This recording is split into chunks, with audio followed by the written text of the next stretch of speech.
Unsa ni? Ah, chicken skin. Ito nang graduate, tugi pang Ay, sorry. manis siya. Hello mga kabisaya, og nami karon sa Dapitan City Plaza. After sa second day graduation program nilang Nilda, nakita naman ni street foods diri sa Dapitan City Plaza. Ali, atang tilawan.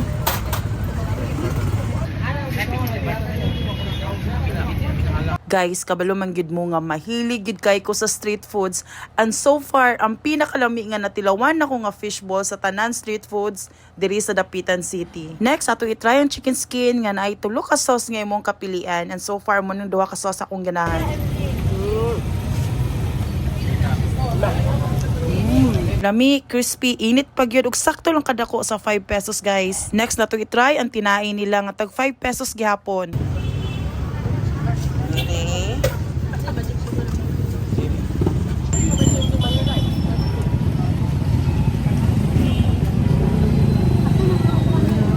Sakto ang lasa ug sakto pud kadako sa 5 pesos. So iced tea, tapi lang iced tea.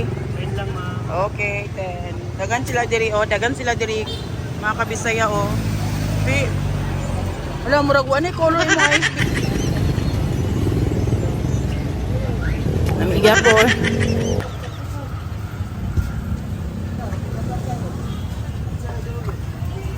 So tilawan na to ang fishball nga with sauce kay ganina atong gitilawan nga fishball without.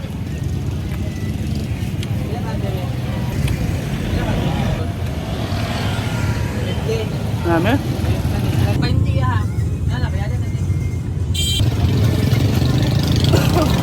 Ay, 100 be. Ito mo na butong eh.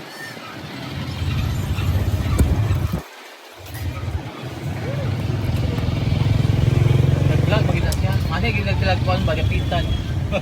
Palit ani. Ame ay. Nami siya utang dito.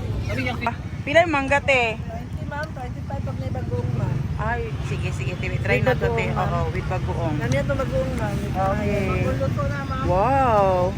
Halang? Siyempre, dali na to palampason tilawan ang mangga with bagoong for 25 pesos only. Ang lalit siya kami.